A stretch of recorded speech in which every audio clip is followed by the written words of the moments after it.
अच्छा, ज़िंदगी जो कोई यादगार वाक़ियो जेको तव्हांजे लाइ अॼु बि तव्हांजे लाइ यादि तव्हांजी ताज़ी कंदो हुजे? सही उहो हिकिड़ो वाक़ियो आहे जेको मुंहिंजी तमामु शुरूआति शाइरी जी हुई। सही हिते नबी सरोड जे भर में नांगनि वारो मेलो सॾींदा आहिनि। सही इन मेले में रसूल बश्क पलियो साहिबु जेको सो आयो सही ऐं असीं बि अवामी तहरीक हारी तहरीक सां तालुक़ु रखंदड़ आहियां। माशाल्लाह। उते आउं पुॻुसि। उन टाइम में पॉइंट इहा हुई एजेंटा त बाबा हारनि ते जेको शाइर चवे, सही हारनि जूं जेके हालतूं जेके आहिनि सही कोन्हे, ज़मींदारनि जा ज़ुल्म आहिनि। सही पोइ उन ते हिकिड़ो मुंहिंजो शाइर हो सही जेको मूं वञी उते स्टेज ते जॾहिं पुॻुसि वञी त 4-5 हज़ार माण्हू उठमि ऐं अहिड़ो स्टेज ते आउं अॻे वेलो ई कोन हुउसि। अहिड़ो वाक़ई बि मूं वटां कोन मटियो त अच्छा। स्टेज कहिड़ी शइ हूंदी आहे। अच्छा जॾहिं आउं स्टेज ते मूंखे सॾु थियो त उथियुसि त ईअं ई चढ़णु लॻुसि मथे जीअं हिकिड़ी का चाढ़ी हुजे। सही मुंहिंजो पेर अॻिते न खजे, स्टेज ते न वञी सघां, जीअं वॾी हिकिड़ो जबल ते माण्हू चढ़ी वञे हलियो, अहिड़े हिसाब सां वञी हालति इन में वञी आउं स्टेज ते पुॻुसि। जॾहिं माइक ते पुॻुसि तॾहिं मूं वठो त का बि शइ मूंखे नज़र न अचे, फ़क़ति मुंहिंजो माना दिमाग़ु घुमी वियो हलियो। अच्छा पर पोइ ख़ुदा जी महिरबानी सां उहो मूं शाइर चयो। जॾहिं लथुसि तॾहिं माना ब्लड प्रेशर तमामु लो थी वियो, वेही न सघां। इहो अणविसरंदड़ वाक़ियो आहे जेको माना हालति तमामु ख़राबु थी वई। अच्छा अच्छा, उहो असांजे नाज़रीन खे तव्हां जेको आहे हारी जे हिसाब सां तव्हां जेको गज़ल लिखियो या नज़म लिखियो असांखे ॿुधाइणु पसंदि कंदो?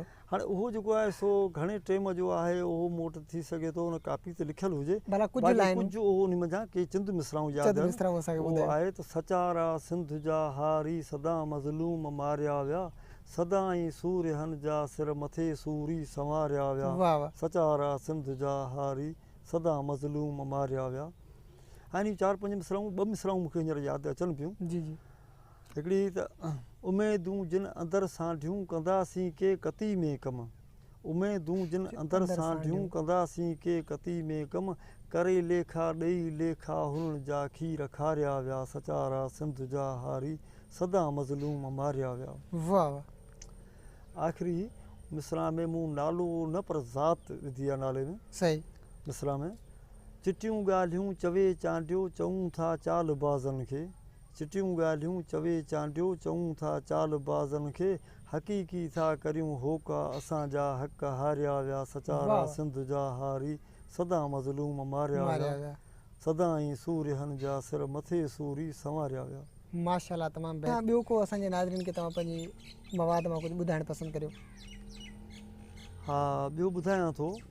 हिकिड़ो मसीह जी सूरत में आहे, इमाम हुसैन रज़ियल्लाहु अन्हु ते आहे। माशाल्लाह, उहो आउं ॿुधायां थो त शहीद हक़ ते हुसैन आहे, शहीद हक़ ते हुसैन आहे, नबी जो ॾोहिटो हसीन आहे। शहीद हक़ ते हुसैन आहे, दुनिया ते पहिरियों मिसाल आहे, इहे न ॿिए जो विसाल आहे। वाह। दुनिया ते इहो पहिरियों मिसाल आहे। बिल्कुलु। त इमाम हुसैन जो जीअं विसाल थियो आहे, शहादत ईअं ॿिए जी न थी आहे। बिल्कुलु। दुनिया ते पहिरियों मिसाल आहे, इहे न ॿिए जो विसाल आहे, इहो ई आला तरीन आहे, नबी जो ॾोहिटो हसीन आहे। माशाल्लाह। अवल त मुस्लिम पुॻो उते आहे, शहादत जी जाइ जिते आहे।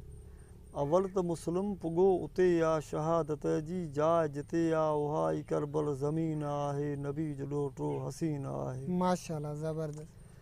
शहादतुनि जा ॻिची में गाना ॿुधाया उनजे नबी नाना, शहादतुनि जा ॻिची में गाना ॿुधाया उनजे नबी नाना, उहो ई सादिक़ अमीन आहे, नबी जो ॾोहिटो हसीन आहे। शहीद हक़ ते हुसैन आहे, हुसैन हामी हशर में थींदो उते ख़ैरुल बशर बि थींदो। हुसैन हामी हशर में थींदो उते ख़ैरुल बशर बि थींदो, इहो ई मुहकम यकीन आहे, नबी जो ॾोहिटो हसीन आहे। माशाल्लाह। हुसैन रहमत हुसैन अज़मत हुसैन बाला हुसैन बरकत, हुसैन रहमत हुसैन अज़मत हुसैन बाला हुसैन बरकत, चवे मुबारक मुबीन आहे, नबी जो ॾोहिटो हसीन आहे। शहीद हक़ ते हुसैन आहे। तमामु बहितरीन। नाज़रीन, इन सां अॼु जो असांजो प्रोग्राम, अॼु जो शाइर पंहिंजी पुॼाणी ते पहुचे थो। नाज़रीन, असांजी सिंध में, सिंध जेका धरती जेका हमेशह सदियुनि खां आबाद आहे, असांजी सिंध धरती जिते अज़ीम मारूड़ा असांजा रहनि था, सिंधी ॿोली सां वास्तो रखनि था, ऐं उन सां गॾु शाइरी अदब सुगड़ाइप सां तालुक रखनि था, पर संदसि केर बि वारसी करे सघे। अॼु बि असां सांवरी में मौजूदु जिते अदे मुबारक चांडियो जहिड़ा अज़ीम शाइर तव्हांखे खोड़ सारा मिलंदा, जिन जी को बि अॼु ताईं वारसी न आहे करे सघियो, जिन जा खोड़ सारो मवाद किताबनि जेतिरो मवाद मौजूदु हूंदे बि उहे जेको आहे सो गुरबत जे करे उनखे मवाद खे छपराए नथा सघनि। तमामु बहितरीनु शाइरी लिखनि था ऐं अहिड़ा खोड़ सारा तव्हांखे कुंड कुड़िछुनि में असांजी सिंध में तव्हांखे असांजा शाइर सिंधी ॿोली जा ऐं सिंधी ॿोली ते कमु कंदड़, सिंधी ॿोली खे वधाईंदड़ ऐं सिंधी ॿोलीअ सां तालुक़ु रखंदड़ जेके आहिनि शाइर तव्हांखे मिलंदा, पर उन्हनि जी के बि वारसी नथो करे। असांजी गुज़ारिश आहे साईं सरदार अली शाह सां त अहिड़नि अज़ीम शाइरनि जी वारसी करियो, धणप करियो। सोशल वर्कर जी हैसियत सां जेको आहे सो हिकिड़ो अर्ज़ु आहे त बराए महिरबानी अहिड़नि अज़ीम शाइरनि जी जेको आहे सो साराह लो, हिन अज़ीम जेको आहे सो शाइरनि जी जेका परघोर करियो ऐं उन्हनि खे जेको आहे सो जीअं अदे जो जेको गुरबत सां वास्तो रहियो आहे, किताब छपराए न आहे सघियो, त हिननि जी जेको आहे सो पोइवारी करियो। इन सां अॼोको प्रोग्राम पंहिंजी पुॼाणी ते पहुतो। पंहिंजे मेज़बान राहिब अली चांडियो खे ॾींदा इजाज़त। अलाह